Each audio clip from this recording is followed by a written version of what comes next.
Imagine ceci, une pièce feutrée, un néon qui bourdonne, et juste avant que le micro s'allume, une question simple et terrifiante glisse dans l'air. Pour qui exactement tous ces efforts ont-ils été déployés? Pour un regard anonyme, une fiche de poste, une biographie trop bien rangée, ou pour cette étincelle plus discrète, plus têtue qui réclame de faire les choses parce qu'elles méritent d'être faites, même si personne n'est là pour applaudir. Quelque part, à l'ombre de cette question, un physicien malicieux sourit et coupe court au vacarme des attentes en rappelant ceci. You have no responsibility to live up to what other people think you ought to accomplish. La phrase claque comme on entr'ouvre une fenêtre dans une pièce surchauffée. La pression se dégonfle et l'air circule, le monde retrouve du relief. Et un peu d'espace pour respirer à sa propre mesure. Ce n'est pas une incantation d'ego, ce n'est pas un slogan pour tout envoyer valser. C'est une permission rare, ne pas laisser le récit des autres devenir la règle non écrite de la journée, du projet, de la vie entière. Feynman la découvre au bord d'un gouffre discret. La fatigue, le doute, la sensation d'être fini après avoir vécu trop d'intensité et trop de pertes, et l'étrange responsabilité d'être l'image que d'autres projettent sur soi. Dans ce creux, il se rend compte que ce qu'on attend de lui est tellement grandiose que cela en devient irréaliste et qu'il n'a, au fond, aucune obligation d'y correspondre. Il choisit brillant et dire « It's their mistake, not my failing ». Paradoxalement, c'est en renonçant à endosser le costume cousu par d'autres qu'il retrouve l'appétit de jouer, de bricoler, d'explorer. Bref, la raison même qui l'avait amené à la science. Cette introduction commence là où le piège se referme d'habitude, au premier mètre d'un couloir tapissé de regards imaginaires, quand l'envie d'agir se fige, parce qu'au fond, tout ce qui n'est pas à la hauteur semble déjà insuffisant. On se surprend à maquiller une version présentable de soi, à arrondir les angles, à remplir des cases, jusqu'à confondre le mouvement avec la destination, et à oublier une évidence. La réalité ne lit pas nos notes d'intention. Feynman, lui, prenait la réalité extrêmement au sérieux, plus sérieusement que la narration qu'on en fait. La vérité finit toujours par se frayer un chemin, et le premier principe, disait-il, c'est de ne pas se mentir à soi-même. C'est peut-être le cœur de ce conseil. Ne pas vivre selon les attentes des autres ne signifie pas se raconter des histoires nouvelles, mais cesser enfin de croire celles qui n'ont jamais correspondu à ce que l'expérience confirme. Alors, imagine une scène différente. Pas de sacralité, pas de cœur de juge, juste une table, un carnet, un problème qui démange et l'autorisation de recommencer à jouer avec ce problème, pas pour séduire, pour comprendre. Feynman redémarre comme ça, avec l'humble discipline du jeu sérieux, ce moment où le monde extérieur se met en sourdine et où l'on laisse une question mordre doucement jusqu'à produire une idée propre, même petite, même provisoire. À partir de là, le reste se réordonne. On teste, on observe, on ajuste, on recommence, et ce cycle discret et joyeux prend la place des contraintes théâtrales qui étouffaient la curiosité. Loin de l'image du génie qui force l'admiration, c'est un chemin terrien qui s'ouvre, faire moins pour paraître, plus pour éprouver, et laisser les résultats parler à leur rythme sans chorégraphie. Ce podcast s'ouvrira donc comme une marche. Quelques pas pour quitter la scène des autres et retrouver la sortie de secours la plus proche. Un espace où l'on peut penser sans costume et agir sans applaudimètre. La promesse n'est pas de vivre contre le monde, mais de vivre dans le monde avec un critère qui n'abolit ni la rigueur ni l'ambition, l'intérêt réel, la preuve par l'essai, et la liberté de n'être redevable qu'au travail honnête face aux faits. On explorera comment ces attentes venues du dehors deviennent si vite des injonctions intérieures, puis comment les débrancher sans s'isoler ni s'endurcir, en pratiquant l'art discret de laisser tomber ce qui n'aide pas à comprendre. On montrera que l'indépendance n'est pas un coup de menton, mais une hygiène intellectuelle. Éviter l'auto-illusion, préférer la clarté aux postures, prendre au sérieux ce que l'on mesure vraiment. Peut-être que l'exemple de Feynman surprendra, justement parce qu'il ne cherche pas à cocher toutes les cases du personnage que d'autres veulent jouer à sa place. Il rappelle qu'on peut avoir une carrière éclatante et, dans le même geste, refuser d'être prisonnier d'une caricature de soi, en gardant comme boussole l'intérêt authentique et la joie d'apprendre. Il rappelle surtout que l'énergie se régénère moins dans la validation publique que dans l'atelier intérieur où l'on bidouille des idées jusqu'à ce qu'elles tiennent debout par leur propre nécessité. Et que la vraie liberté ne ressemble pas à un manifeste, C'est un choix 1000 fois répété, à voix basse, pour la prochaine heure, la prochaine page, le prochain essai. Alors pour commencer, faisons quelque chose de simple et d'exigeant. Posons les attentes au sol comme un manteau qu'on est trop longtemps resté obligé de porter et gardons uniquement ce qui réchauffe quand on travaille vraiment. Entrons dans les minutes qui viennent avec cette phrase comme un sésame discret. You have no responsibility to live up to what other people think you ought to accomplish. Laissons-la faire son œuvre, non pas pour nous isoler, mais pour ouvrir la porte du laboratoire intérieur où la curiosité est libre et la méthode honnête. Et voyons où mène pas à pas cette petite insubordination de l'esprit quand elle est mise au service de ce qui compte vraiment.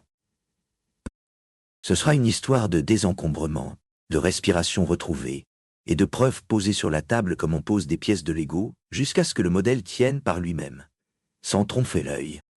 Ce sera, surtout, une invitation à déplacer le centre de gravité, des autres vers l'expérience, du rôle vers le réel, du bruit vers le geste juste. Car au fond, comme le montre Feynman, la liberté n'est pas un décor. C'est une pratique qui redonne à la vérité le dernier mot, et au travail la première joie. Il y a cette scène banale et décisive où l'on comprend que le rôle qu'on a si soigneusement appris n'est pas celui qu'on veut jouer, et que la salle n'a pas le droit d'écrire le script à la place de l'acteur. Feynman l'a formulé sans détour. Tu n'as aucune responsabilité d'être à la hauteur de ce que d'autres pensent que tu devrais accomplir. Autrement dit, si quelqu'un a mis la barre à une hauteur qui n'est pas la tienne, c'est son erreur de mesure, pas ta faute de gravité. Ce renversement d'optique n'est ni un caprice ni une posture. C'est une condition pour retrouver l'appétit de chercher, bricoler, apprendre, sans la camisole du regard permanent. Ce que Feynman retrouve en s'affranchissant des attentes, c'est une pièce sans public, avec une table, un problème, et la permission de jouer avec la réalité comme on le fait quand personne ne corrige. Le moteur n'est plus la promesse que tel résultat fera bonne impression, mais la curiosité nue, cette énergie qui naît quand on veut comprendre pour de vrai, même si le chemin n'a aucun glamour. Ce pas de côté a une conséquence étrange. Le travail redevient plus honnête et paradoxalement plus fécond parce que la réalité remplace le théâtre comme juge de paix. Le premier principe, c'est de ne pas se duper soi-même. Et tu es la personne la plus facile à duper, martelait Feynman dans son discours sur la science du culte du cargo.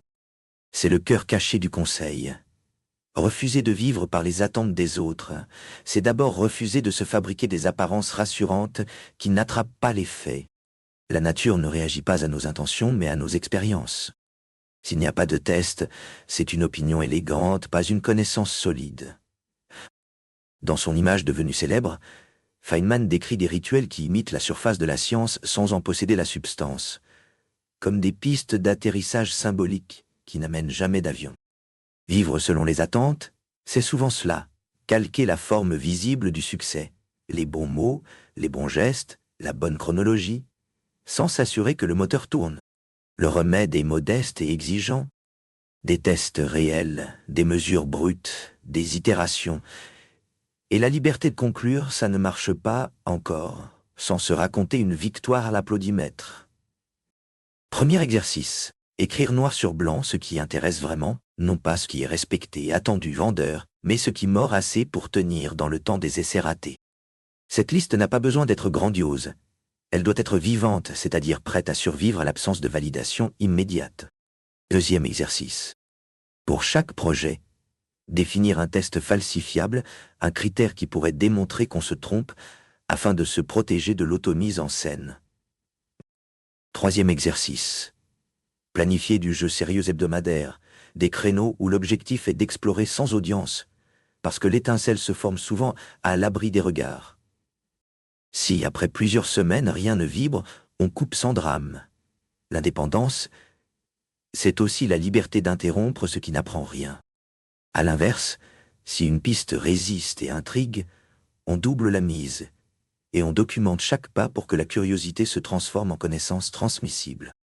Le monde n'abandonne pas facilement ses attentes, l'entreprise préfère les trajectoires lisibles, la famille redoute les chemins qui sortent des clous, la société adore les biographies bien alignées. Refuser l'obligation de plaire ne veut pas dire refuser toute responsabilité.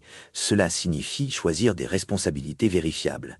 Travailler honnêtement, mesurer, rendre compte des faits et corriger au lieu de se justifier. La confiance se reconstruit alors sur du solide, moins d'effets d'annonce, plus d'évidence, même si la route ressemble davantage à un atelier qu'à une cérémonie. Boussole courte portée. Est-ce que ce que je fais aujourd'hui pourrait me contredire demain? Sinon, je suis peut-être dans le récit, pas dans la réalité. Boussole moyenne portée. Est-ce que je me rapproche d'une mesure que j'accepte de croire même si elle me déplaît? Boussole longue portée. Est-ce que je m'autorise à apprendre pour le plaisir, sans demander aux autres la permission d'aimer ce que j'aime? Cas concret. Ingénierie, études, création. En ingénierie, cessez de courir après les bons mots sur un CV pour faire la preuve par le prototype.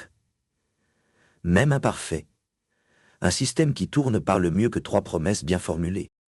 Dans les études, assumez une spécialisation qui passionne plutôt qu'une spécialité supposée sûre. Mieux vaut une trajectoire cohérente, mesurée par des projets réels, qu'une façade polie et vide. En création, écrire et publier des essais qui testent des idées à petite échelle plutôt que de teaser un livre parfait qui n'avance pas. La réalité tranche, et c'est libérateur. Tu n'as aucune responsabilité d'être à la hauteur de ce que d'autres pensent que tu devrais accomplir, ne donne pas carte blanche au désengagement. Elle retire le faux fardeau de l'illusion extérieure. Ce que Feynman suggère, c'est que la pression venue d'autrui est un mauvais carburant. Elle fait démarrer vite, elle épuise plus vite encore, et elle masque la panne tant qu'il y a du bruit. Le bon carburant vient de la rencontre répétée avec des faits qui résistent, et de la joie discrète de faire tenir une idée par sa nécessité propre. Quand on te renvoie l'argument de l'ingratitude ou du gâchis, on peut répondre calmement avec la table des mesures. Voici ce qui a été essayé, ce qui a échoué, ce qui a échoué, ce qui a appris, et ce que l'on tente maintenant. La discussion se déplace alors du tribunal des intentions à l'atelier des preuves, où l'on peut s'entendre même avec des désaccords de surface. Ce déplacement est une façon d'honorer le réel, pas d'humilier les autres. C'est choisir un langage commun où la vanité parle moins fort que l'expérience. La surprise vient de ce que l'indépendance ainsi comprise est douce et tenace plutôt que flamboyante et agressive. Elle consiste à couper le micro intérieur qui commente tout et à augmenter le volume de ce qui se passe réellement quand on essaye, mesure, ajuste. Elle ne demande pas du courage héroïque, mais une hygiène. Pas d'autoduprie, pas de culte du cargo, pas de promesses sans test. Gardez-fou 1. Ne jamais confondre indépendance et infaillibilité. L'indépendance sert à mieux voir quand on se trompe, pas à se croire au-dessus des autres. Gardez-fou 2. Accepter les obligations explicites qu'on a librement signées, tout en débranchant les obligations implicites qui ne nourrissent ni l'apprentissage ni le travail honnête. Garde-fou 3. S'entourer de gens qui posent des questions qui piquent plutôt que d'un public qui applaudit la bonne histoire. Rituel d'une semaine indépendante. Lundi, écrire l'hypothèse que l'on veut fracasser le plus vite possible. Mardi, premier test, même trivial. Mercredi, lecture critique d'un contradicteur. Jeudi, second test. Vendredi, journal d'échecs et prochain micro-pas mesurable. Samedi, 2 heures de jeu sérieux sur un sujet sans livrable pour regonfler la curiosité sans devoir se justifier. Dimanche, revue honnête des preuves et des non-preuves et décision calme, poursuivre, pivoter ou arrêter. À force d'appliquer cette discipline tranquille, les attentes extérieures perdent leur pouvoir d'envoûtement parce qu'elles ne déterminent plus le rythme ni la valeur du travail. On n'est pas en guerre contre le monde. On l'habite en choisissant des repères qui ne dépendent pas de l'applaudimètre, mais des faits et de l'intérêt authentique. C'est une façon de réapprendre à respirer, à travailler et à s'étonner, sans permission et sans excuse. Imagine à nouveau la pièce sans public. Sur la table, une idée encore fragile, un test en cours, et la vieille phrase de Feynman qui flotte comme une autorisation d'y aller à sa manière. Si cela déçoit quelqu'un, c'est que la jauge n'était pas la bonne. C'est leur erreur, pas ton échec, disait-il en substance, rappelant que la vérité ne négocie pas avec la réputation. Et si cela te ravit, tant mieux. Le plaisir d'apprendre était la vraie boussole depuis le début, et il n'a pas besoin de témoins pour être vrai. On sort de cette heure avec une invitation simple, redevenir l'artisan de sa trajectoire et confier au réel, test, mesure, preuve, le soin d'affiner l'outil. À chaque pas, l'indépendance ne crie pas « je m'en fiche ». Elle chuchote « je vais vérifier ». Et c'est ainsi qu'on apprend à vivre sans la dette imaginaire des attentes, avec la gratitude concrète des choses qu'on a vraiment comprises.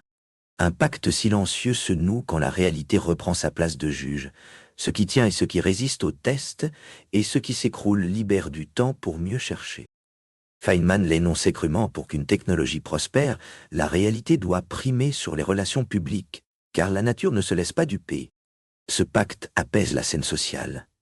Moins de scénographie, plus de résultats, et une ambition plus nette parce qu'elle vise le vrai plutôt que les faits. La science et la croyance en l'ignorance des experts. La formule déroutante demande de remettre l'expérience au centre, même contre les autorités établies.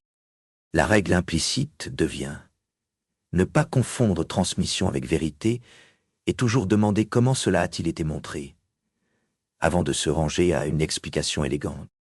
Dans cette éthique, l'indépendance n'est pas refus de l'apprentissage, mais refus de l'allégeance sans preuve, pour préserver le droit de vérifier par soi-même. Feynman aimait cette boussole. Ce que l'on ne peut pas construire, on ne le comprend pas, rappel inscrit sur son tableau au soir de sa vie comme une dernière instruction d'atelier. Construire un modèle, un prototype, une preuve courte, revient à poser la main sur la matière d'un problème et à rendre visible l'endroit exact où le raisonnement cale. Ce geste protège de la rhétorique. La construction démasque l'approximation creuse plus vite que n'importe quel discours, et elle le fait sans humilier, simplement en montrant. Feynman assumait l'étrangeté du monde quantique et rappelait sans détour qu'il est raisonnable de dire que personne ne comprend vraiment la mécanique quantique.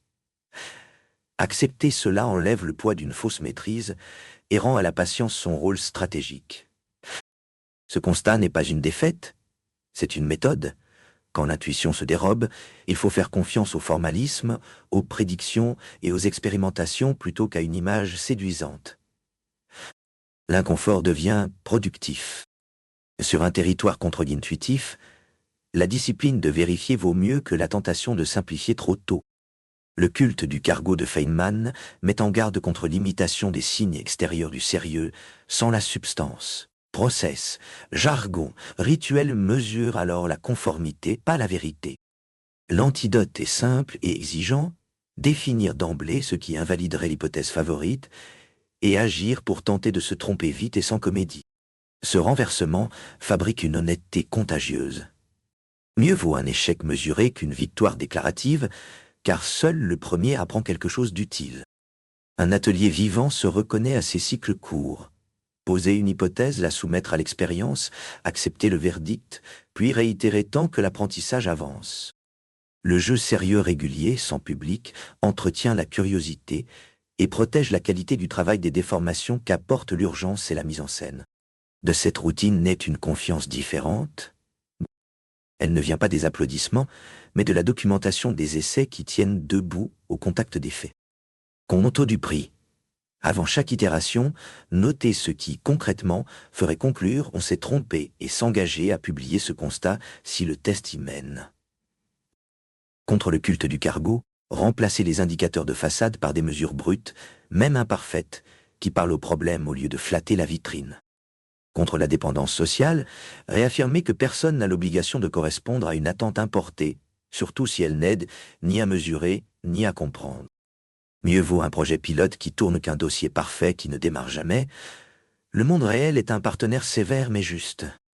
Les preuves locales, répétables, racontent une histoire plus solide que les déclarations globales, car elles réduisent l'écart entre intention et effet.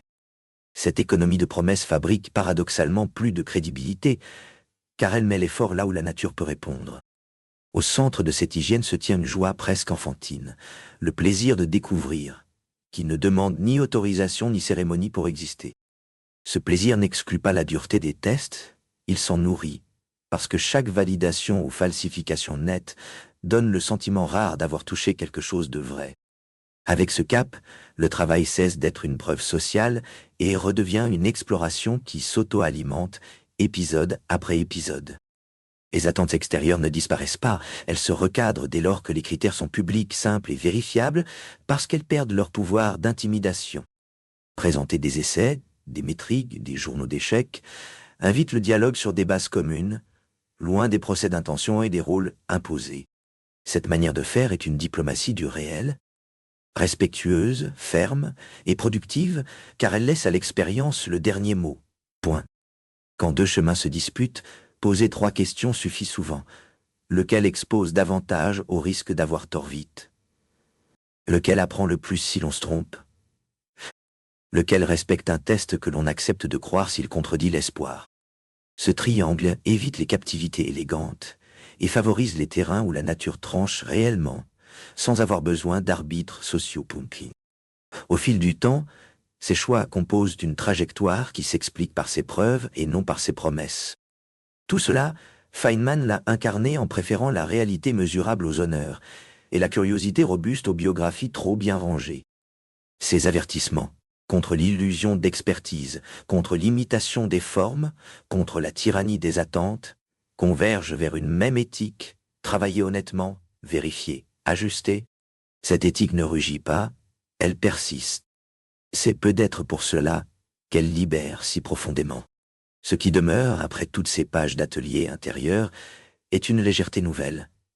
L'air redevient respirable dès qu'un principe clair reprend le gouvernail. Aucune obligation de vivre selon les attentes des autres n'est pas une provocation, c'est une hygiène de travail avec le réel. Rien n'est enlevé à la rigueur, tout est rendu à la curiosité.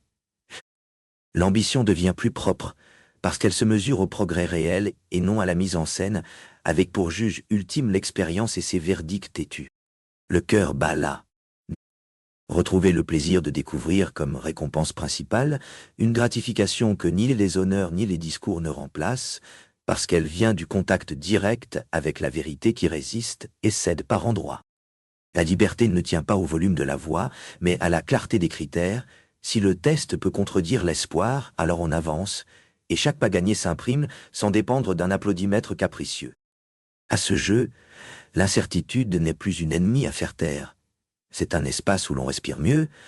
Feynman l'acceptait avec grâce, rappelant qu'il est non seulement possible, mais fécond de vivre, sans savoir tant qu'on vérifie honnêtement. La conséquence est simple. Moins d'illusions durables, plus de progrès qui tiennent au grand jour, et une sérénité qui ne réclame plus d'autorisation extérieure. Promettre peu et prouver plus, c'est la signature d'un travail aligné. La nature ne se laisse pas berner, et la technologie n'avance qu'en laissant la réalité primer sur les relations publiques. Dans cet esprit, la maxime de départ cesse d'être un slogan et devient un contrat discret. Ne pas vivre d'attentes importées, mais d'essais précis, mesurables, corrigibles, avec le droit d'arrêter ce qui n'apprend rien. La dignité qui en résulte n'est pas une pause. Elle tient à l'allègement d'un fardeau imaginaire et au retour des preuves comme langage commun. La suite se joue dans des gestes simples, un rituel de test qui peuvent invalider l'hypothèse, un journal d'échecs utile, des créneaux hebdomadaires de jeux sérieux sans spectateurs et la décision régulière de poursuivre ou de couper. Ces gestes forment une discipline douce qui laisse la curiosité mener et la réalité trancher. Exactement l'équilibre que Feynman défendait dans sa manière d'apprendre et d'enseigner. À la longue, c'est cette méthode, plus que des déclarations, qui installe l'indépendance comme réflexe et non comme revendication passagère. Les prochains épisodes continueront de naviguer entre deux caps. La joie de trouver et le courage de vérifier en explorant le doute comme un allié et non comme une menace à conjurer. On y abordera les mirages du culte du cargo appliqué à la productivité, aux études, à l'innovation et la manière de reconstruire des boucles d'apprentissage qui livrent des preuves plutôt que des promesses. Le fil rouge ne changera pas. Réconcilier ambition et honnêteté pour travailler moins contre les autres et davantage avec la réalité. S'abonner, à quoi bon?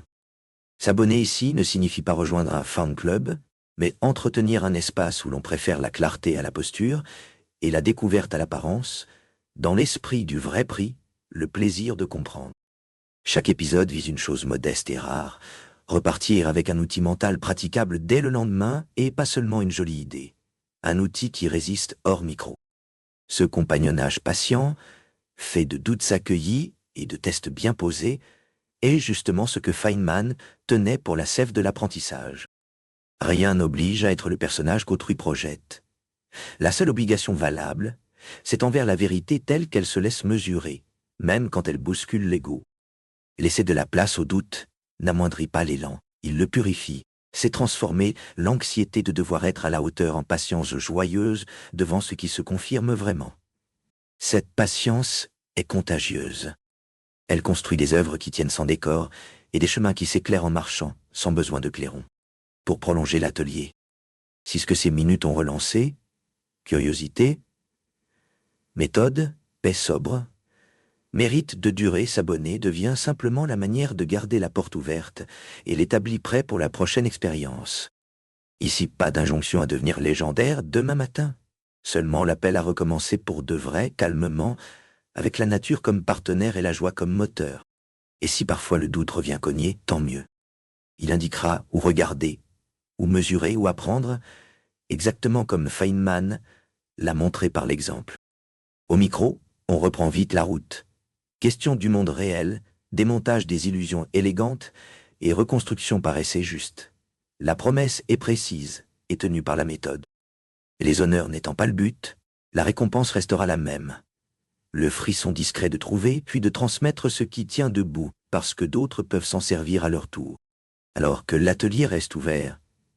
La liberté n'est pas un certificat, c'est une pratique, et c'est ensemble, épisode après épisode, qu'on lui donne ses preuves.